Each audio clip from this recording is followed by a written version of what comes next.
Now the latest from ITV News Meridian with Fred Dinage and Sangeeta Barbara.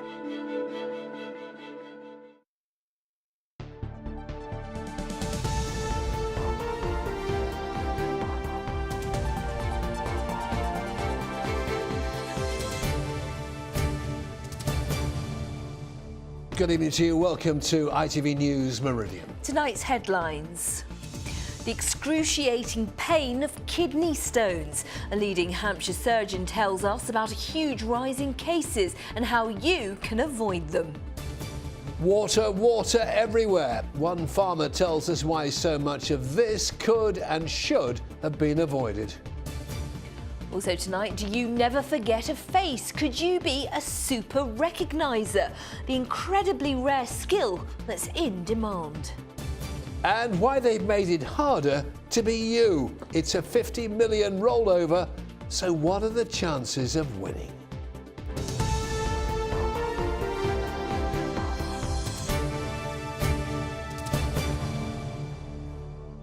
Good evening to you. We are drinking too much tea and fizzy drinks and not exercising enough. And doctors in the south say that's behind a dramatic rise in the number of patients suffering from kidney stones. Well, if you've ever had them, you'll know that they are extremely painful and in some cases can go undetected for years. But Southampton General Hospital has seen admissions rise 40% in recent years. Well, the advice is drink water and lots of it. In a moment, we shall speak to the surgeon who sees hundreds of patients with kidney stones every year. But first, Christine Alsford has met one man who knows all too well the pain they cause. When Philip Tillier began suffering with unexplained back pain, he thought at first he was just overdoing it. Despite the fact he's only 32, it turned out to be a tiny 5mm wide kidney stone, which is highlighted here. When his body tried to pass it out, it left him writhing in agony. It was horrible. I've broken bones and torn ligaments, and I've never had pain to the point where I vomited before. It was excruciating. What contributing factors do you think there have been in your lifestyle which may have led to you getting this? I work shifts and I don't drink enough water. They say 2 to 3 litres you're supposed to drink. I probably only drink about half of that, and most of that's tea. Some 90,000 patients each year in this country now need treatment for kidney stones. In the worst cases, several have to be removed at once. One man in China needed surgery to take out more than 400. Obesity and poor diet are to blame in many cases, but dehydration is a major risk factor for us all. Are you drinking this much water a day? About a third of that a day, litre and a half. Would you drink this much water in these bottles? Over about a year, yeah. Treatments are improving all the time, but experts say prevention's far better, as the pain of a trapped kidney stone can apparently be far more acute than having a baby. Christine Osford, ITV News. Well, reaction now from Bhaskar Samani, a consultant from Southampton General Hospital whose team carried out the research into this surge in cases of kidney stones. Bhaskar Samani, thanks for joining us. Drink 2 to 3 litres of water a day. You say more than 3 litres a day if you have suffered previously from kidney stones. So in old money, we're talking about 5 pints of water a day. It's a lot, but it's worth it, you say. I know if it's me, I'd rather drink plenty of water than suffer with the pain of kidney stones. Good point. Bhaskar, one person we spoke to says their doctor said it's okay to drink that amount of tea, though. Does that help? I think you need to drink clear fluids. The problem with fluids such as tea is it has got a lot of a mineral called oxalate, which you find in most type of stones. So it's best to avoid things like tea, chocolate, nuts, berries, if you take a lot of it. The bottom line is kidney stones, extremely painful. It is quite painful, you're right. How painful? Well, I've got a lot of patients, females who say it's worse than childbirth, and males who are quite well-built, strong, high pain threshold, but even a small stone can bring them down to the knees. So it can be quite painful. So why are more and more of us suffering from kidney stones? It's a combination of factors. Not drinking enough fluids obviously is a big one. But other things such as obesity, high cholesterol, high blood pressure, abnormal blood sugar, these all contribute to it.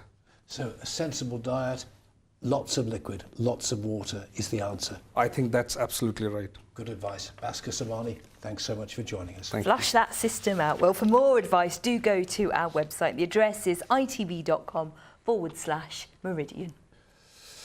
In other news, a teenager has been arrested by police after an attempted armed robbery at a jewellery shop on the Isle of Wight. Police were called to Sandown Jewellers on Sandown High Street at lunchtime today after a robber entered the shop brandishing a kitchen knife. A 17-year-old boy was arrested at the scene on suspicion of attempted robbery. He's being questioned by officers. A charity in Dorset says it will struggle to operate because of thieves. Harnesses and saddles worth more than £4,000 have been stolen from Riding for the Disabled stables near Wareham. There are hopes that the first of up to 1,000 people could be working on the derelict site of the former Ford plant at Swatheling in the next 18 months. A deal with manufacturing firm Mount Park has been agreed. The jobs boost is welcome news to council leaders. The plan is broadly what Mount Park have done in other parts of the country, which is to establish a logistics hub with opportunities for industrial manufacture. They intended to redevelop the site reasonably rapidly. We're expecting a planning application in the first half of the year, and they're hoping to create 1,000 jobs on the site. The record amounts of rain last month and the wet start to January have taken their toll, with landowners saying their fields are so swamped the ground has been impossible to work. But on the bright side, the mild weather has meant that the grass has continued to grow and livestock farmers have not needed to buy feed for their animals. From Sussex, Derek Johnson. Paul Lewis runs a family farm at Alfriston with 800 acres of arable land. Due to the heavy rain, though, much of it is now underwater. Winter wheat, barley and peas, but nothing can be seen. At the moment, if the flood clears in the next day or so, that'll be fine. If it hangs around for another sort of week, 10 days, then we risk losing the entire crop. It will mean a loss of all the investment, and it'll mean that we'll have a reduced crop next year of a spring variety. It's all because the Cuckmere has burst its banks. The river normally runs between these tufts of grass and the trees. The rain is to blame, of course, but perhaps it's not the only culprit. The main reason is that there's been very little maintenance of the river over the last sort of 30 years. This means, in effect, that the capacity of the river to take water out to the sea is reduced, and therefore the level of flooding we have is greater and for longer periods. The Environment Agency says dredging the river would have little benefit. It says it regularly clears shingle instead from the mouth of the river. For some, though, the rain and the mild weather have been a bonus. These students at an agricultural college are rounding up sheep. You look at this grass here now, it's still growing, which does mean that the sheep have been out a lot longer than they would be normally. Those ewes that are bearing triplets would normally be in before Christmas. So they've had at least another 4 weeks out grazing, which has saved quite significantly on feed costs. There are flood warnings in Sussex at Hellingley and Horsebridge, and more than a dozen alerts in place across the region. The floods then pose a potential risk for motorists, a hazard for property owners, for farmers. It could affect their very livelihoods. Derek Johnson, ITV News, Alfriston. The maternity unit at Southampton's Princess Anne Hospital has been rated as one of the best in the country. New mums scored the wards better than average for things like respect and dignity and staff response times during labour in the Care Quality Commission survey. The New Forest Birth Centre is also among the country's top performers. We've improved in many ways. One of the ways is providing continuity of care from a named midwife in the antenatal period, making sure that women felt listened to, and also making sure that they were aware of the choices they have for their place of birth. Well done to them. You're watching ITV News Meridian. Thanks for choosing us. Coming up. Mr Selfridge is back, but is the gambling shop owner about to risk everything on black? We're on set with the stars of the new series. As always, for more on all of our stories, head to itv.com/Meridian. Any views or news, call us please. 0808 10 10 095 the number to ring. Or you can get in touch via Facebook, or why not send us a tweet at ITV Meridian.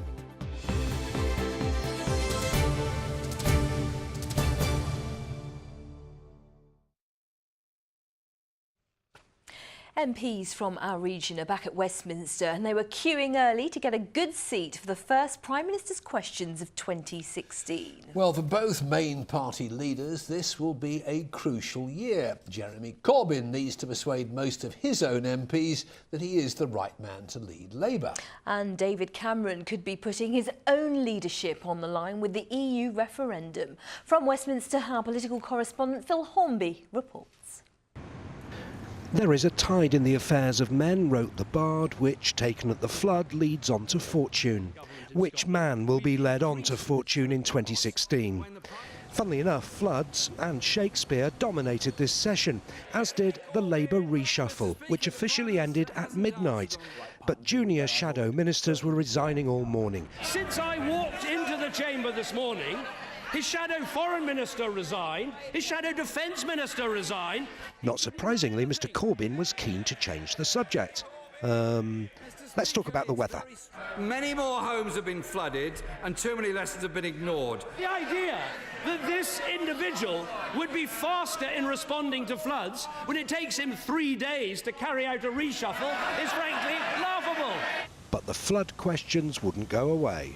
In 2014, in response to the flooding of the Thames Valley, the Prime Minister said that money would be no object. In the light of his cuts to the flood defences, his cuts to the Fire and Rescue Service, his cuts to the Environment Agency, can he say the same to the people of Leeds, of Rochdale, of York, of Whitby and of Teesside? Or is it one rule for his constituents and another for ours in the north? Another northern MP asked about South East airport expansion, Heathrow or Gatwick. That decision, of course, has been delayed until the summer. The problems of air quality do raise new questions that the government has to answer. I'm in favour of answering those questions and then making a decision. And as for Shakespeare, well, it's the 400th anniversary of his death, and the MP for Stratford-on-Avon was so excited about it, he called him the greatest living bard.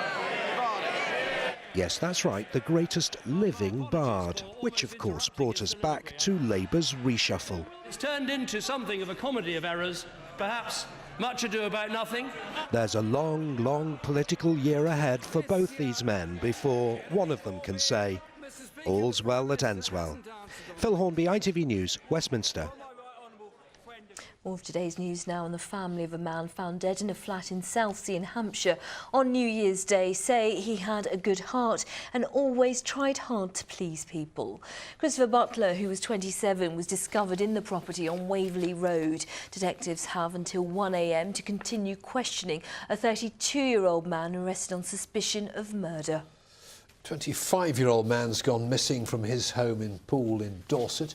25-year-old Matthew Kenyon was last seen leaving a house on Selliot Close in the Oakdale area at midnight on Tuesday. His family and the police are becoming increasingly concerned. Part of the M4 near Reading will tonight close for 3 nights as work continues on the new Shinfield Eastern Relief Road. Junctions 10 and 11 will be affected. The work is being carried out on behalf of Reading University. A milestone's been reached in the construction of the South Coast's newest tourist attraction. The glass viewing pod is now being installed on Brighton's I360 tower and will be completed early next week. When finished, the 450 feet tall tower will be the tallest structure in the south. It's almost 14 minutes past 6 and the ITV Evening News continues with the national and international news at 6:30. With more, here's Mark Austin. 3 shadow ministers resign in protest at what's being called Jeremy Corbyn's revenge reshuffle. The Labour leader is branded vindictive and stupid after sacking 2 members of the shadow cabinet he claimed were disloyal. Condemnation, but also scepticism as North Korea claims it's tested a hydrogen bomb. And it could be you, but don't hold your breath. We examine the odds on tonight's £50 million lottery jackpot. Join Mary Nightingale and me at 6:30. And we shall have lots more on that National Lottery jackpot coming up a little later in the programme, including telling you the place where perhaps you ought to buy your ticket, the most successful place in the south for lottery winners. That's coming up later. But in the meantime, if you really can spot a face in the crowd, you could be a valuable asset for national security. security. Scientists at Bournemouth University are seeking super recognisers, people who can spot a fake passport, for example, or find a criminal on CCTV. Well, unsurprisingly, very few people have the skill, and it's not one that can be easily taught. To find out if you're one of the special few, take a look at Sally Simmons' report. Becca Elisa is one of thousands who've taken tests on facial recognition at Bournemouth University, but one of just a handful who is good, really good. One difference is that, unlike most of us, she doesn't focus on the eyes. It was looking at faces that had been obscured so you couldn't see their hairline or their ears, and then matching them later on to test recognition.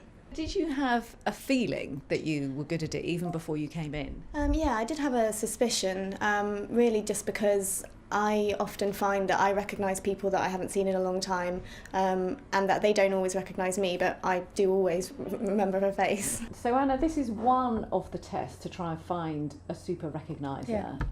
What have they got to do? What they had to do, they had to decide whether the person on top of the screen is amongst the 10 people in the lineup. So in some of the lineups, the face was present and some of them was absent. So can you tell me which one it might be? It doesn't look like any of them to me. It's a difficult task, isn't it?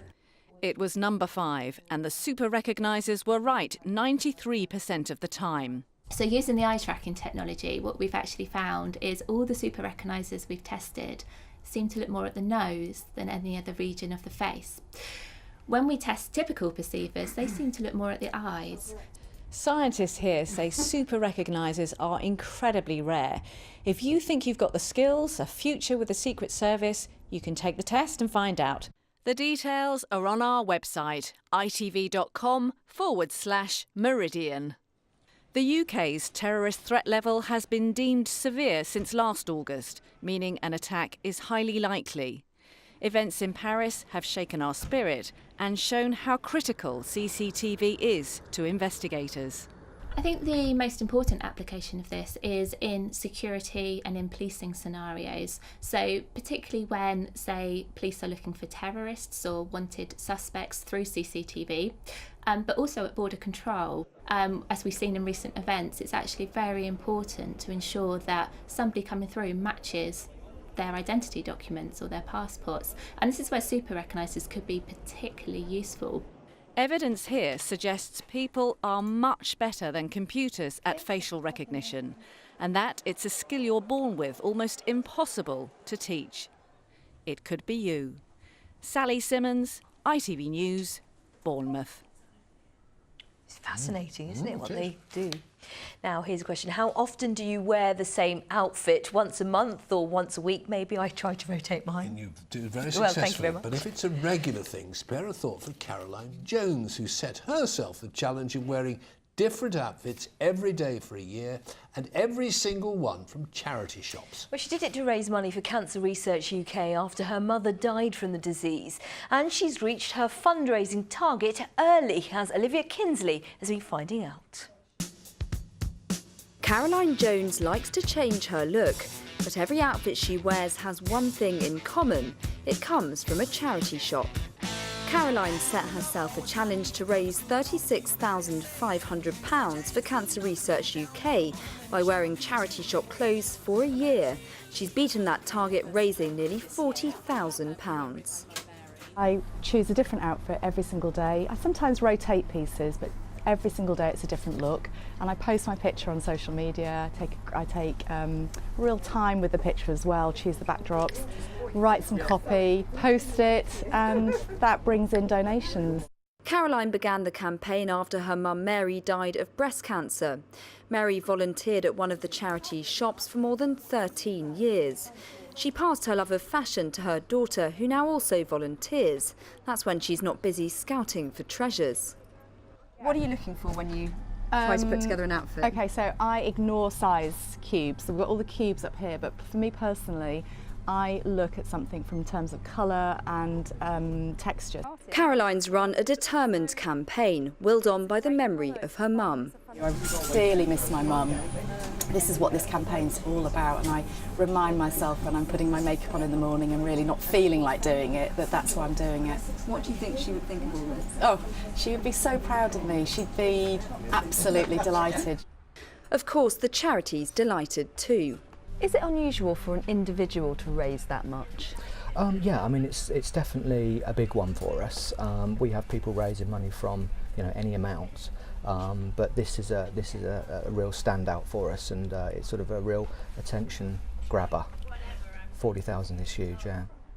Caroline set out to raise some money and achieved an incredible sum. A little clever styling can do remarkable things. Olivia Kinsley, ITV News. £50.4 million, enough to buy at least 250 brand new Aston Martin cars, certainly enough for homes around the globe, a boat or two, and a life of absolute luxury. Take me away, Fred. Oh, it sounds good, Sangeeta, doesn't it? Tonight's National Lottery rollover is just that, 50.4 million. But before you go rushing out to buy your ticket, bear this in mind. This is the 13th consecutive rollover. No one has won since November the 14th, and the chances of winning have, according to a maths expert from Sussex University, risen from dreadful to even more dreadful. In other words, there's more chance of you becoming a saint. We shall hear from our expert, Dr. John Haig, in a minute, but he says the decision by National Lottery operator Camelot to increase the number of balls from 49 to 59 means you are less likely to win. It used to be a 1 in 14 million chance, now it's 1 in 45 million. Even so, imagine the feeling to be told you're a millionaire. Here's Kerry Swain. Washing up by hand because they don't have a dishwasher. The cup of tea they made me delicious, but the mugs certainly weren't bone china. The only clue that I was in the company of millionaires, the big cheque on the wall of their council house. Robert Rich used to be rather poor, only £50 in the bank when he and partner Mandy won the lottery last September. And they're still careful with money. New clothes came from the supermarket, and they're moving to a modest family home. They worry that tonight's vast fortune may persuade desperate people to gamble too much. If you've only got, a few pounds in your pocket and you need that, I wouldn't advise you to do it, I know we're a nation of gamblers as such, and when it gets to this sort of height, people will, but, I would really think about it hard. I did on the day I won it. Lottery jackpots always celebrated with champagne, but the odds of actually winning tonight pretty sobering. Before, when you chose 6 numbers out of 49, and the chance of matching them on one ticket was about 1 in 14 million. Now, when you're choosing 6 numbers from 59, the chance of matching them on one ticket is about 1 in 45 million. But Camelot say the money really will be won by the end of the week. On Saturday, it must be won. But if it's not won by somebody with 6 numbers, then it could be won by a whole range of people who have the 5 numbers in the bonus ball. Ticket sales booming at this newsagent. In the interests of research, of course, I've bought a ticket. So, less than 2 hours to go before somebody wins more than £50 million. And it could be me. But that lucky Mr. Rich is also in the draw, still doing the lottery with £2 million in the bank. Good luck to us all. Kerry Swain, ITV News. Be lucky. Well, some of you have been talking about the lottery on our Facebook page. Toby Raybone says he puts £2 in a jar every week instead of doing the lottery, and every year at Christmas he feels like a winner because he's saved hundreds of pounds. Sensible. Michael Bull doesn't buy lottery tickets anymore, but he does do scratch cards. He says the odds are far better. Talking of odds, statistically, where's the place to buy your ticket in the south of England to have more chance of winning the national? I have this information for you. You better drive to Rom Mumford in Essex. We're on the way now. Good luck. Meanwhile, the fourth series of the ITV drama Mr Selfridge is days away from being aired. Harry Gordon Selfridge lived at Highcliffe in Dorset for many years and is buried there too. Some of this series visits that site, and when it returns to our screens, he's reached the highest heights of his career. His store is thriving and he's living life to the full. But as our reporter Divya Kohli found out when she went to speak to the cast on the set, there may be trouble ahead. Thank you. Mesdames, Messieurs, faites vos jeux, s'il vous plaît. Et vous, Monsieur Selfridge? All on black. This is the fourth and final series of Mr Selfridge. The 10 episodes chart the massive downfall of Harry Selfridge. He's ageing, he's gambling again, and he can't find love. Series 4 opens in 1928, 9 years after we last saw Mr Selfridge. Harry is at the pinnacle of his power and he's a public celebrity, a retail giant at the heart of the roaring 20s, a man about town in London and often gambling glamorously abroad. But his luck begins to run out during these last episodes. Harry is older, as you can see, and it's going to be really interesting to navigate his last chapter because it was brilliant and tragic and all these things, and so it gets really dark. This is a time of rapid change and progress, a time when nothing and nobody wants to stand still. Fashions and musical tastes are evolving, so a good time for Lady May to walk back into Harry's life. Hello, Harry. May? Things have changed for Lady May. She's now married to someone new. Asking. No, not lady anymore. I know. I was like, am I going to get rubbish clothes this season? And they were like, no, don't you worry. She's still really on it with the fashion. Yeah, so she's not a lady, and but she's doing all right for herself. Producers always had Mr Selfridge down for 4 series, but it's changed the lives of cast and crew. I've become a father. And I mean, I owe this series a lot. I wouldn't say I wouldn't have become a father, but my child certainly got more clothes than she would have done if it wasn't for Mr Selfridge, and she's probably ate a bit more as well. So I'm very grateful, really. I think it's just the right amount of time. If you left it in the hands of the Americans, it would run for 9 seasons, and the last 3 might not be as good as the first few. Where have you been? And what will we do without Hollywood's The Piv, as he's affectionately known? I would love to be back here and to not be working and to be working. It would be nice to be here and just go and see plays. And it would be great to come and do something on the West End or whatever comes my way. That would be amazing. So I love it here. Can't get rid of me now. A landmark on Oxford Street that will be here long after we're gone. That day is long off, Mr. Grove. None of us as young as we used to be. Mr Selfridge is back on our screens this Friday at 9 p.m. Divya Kohli, ITV News. It looks good, doesn't it? Dramatic. From Harry Gordon Selfridge to Manali Luca, another high flyer with your weather.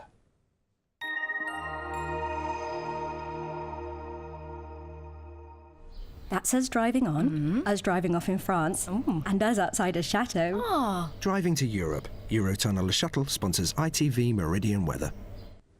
Hello there. Good evening to you. Thanks to Ashley Heath for sending in this photograph taken this morning at Lions Hill, Dorset, capturing the misty conditions.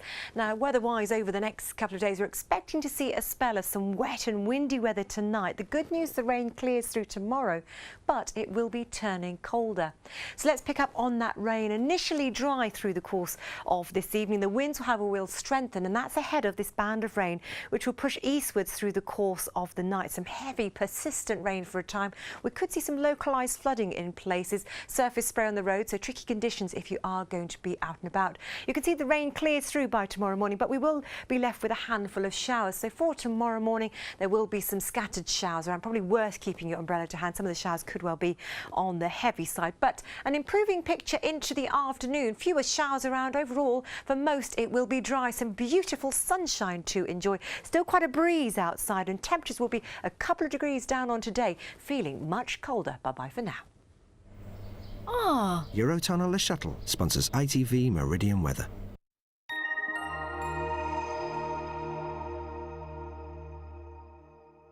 And in just a moment we have the ITV Evening News with Mark Austin and Mary Nightingale. Join Sangeeta for our late news and do join us here again tomorrow.